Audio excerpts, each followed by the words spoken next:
There's one thing that I have always found interesting about crypto. We have built this entire decentralized financial ecosystem, but centralized exchanges still generally offer the experience the most traders are comfortable with. So why is that? Why has it been so difficult for us to build a decentralized exchange that actually works like a financial market? The answer goes deeper than just the interface. A traditional exchange revolves around an order book, buyers, sellers, and a matching engine connecting orders. Putting that system directly on a blockchain is harder because every transaction has to be processed and settled through a network. That's one reason AMMs become so important in DeFi. Instead of a traditional order book, you trade against a liquidity pool, much easier to build. Liquidity can become fragmented, larger trades can face more slippage, and an experience is not what an active trader would look in a traditional order book. So instead of forcing a trading app onto an existing blockchain, what if you built the blockchain around the financial market? That's basically the idea behind TxFlow. TxFlow is a layer 1 specifically built around financial applications. So instead of using AMMs as a core trading model, its DEX uses a fully on-chain central limit order book. So you actually have bids and asks, orders, matching and settlements happening on-chain. And because the entire chain is built around this kind of activity, performance obviously becomes important. TxFlow states up to 250,000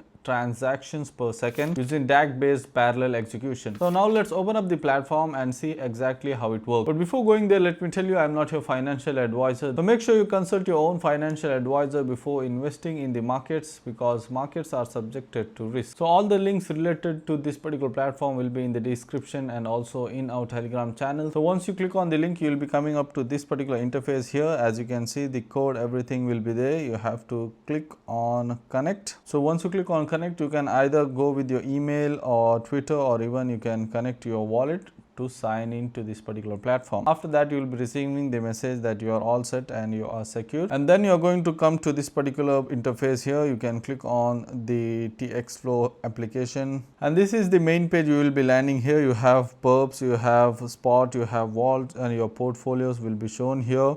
Everything will be available here. You can deposit here and withdraw. You can choose the network for the deposit and withdrawal, and here you will be actually trading with the leverage. You can either choose cross or isolation from here. You can use your limit order or market order. If you want to buy, for example, BTC here directly, you can choose leverage of your choice, the amount you want, and then click on buy or sell. The spot option is for buying BTC and other different coin in the spot market directly without the leverage. Same procedure, but there won't be any leverage. The vault detail will be finding out here, the total value locked, everything. Your portfolios will be shown.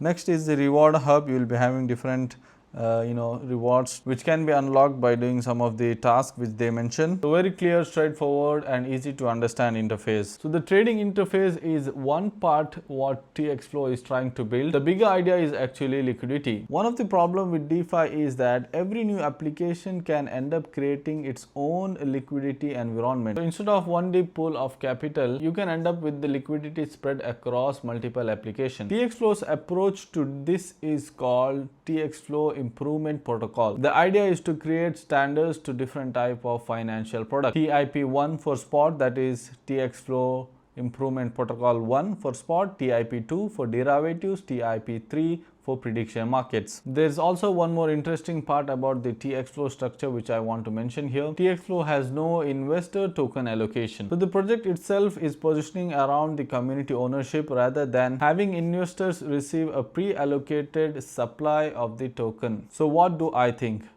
The interesting part of the TxFlow is not that they have created one more decentralized exchange. The bigger idea is building the underlying blockchain specifically around financial markets. The DEX gives you something you can actually use today, while the bigger vision is to build more financial application around the same infrastructure and liquidity. Of course, the technology is going to be one part of the equation. The real test is going to be adoption, liquidity, and whether developers and traders actually choose to build and use it. But also the problem which they are trying to solve is really an interesting one. So hope you guys have understood today's video. If you have any doubts, don't forget to mention that in the comment section. So I'll be meeting you guys in the next video. Until then, take care. Goodbye.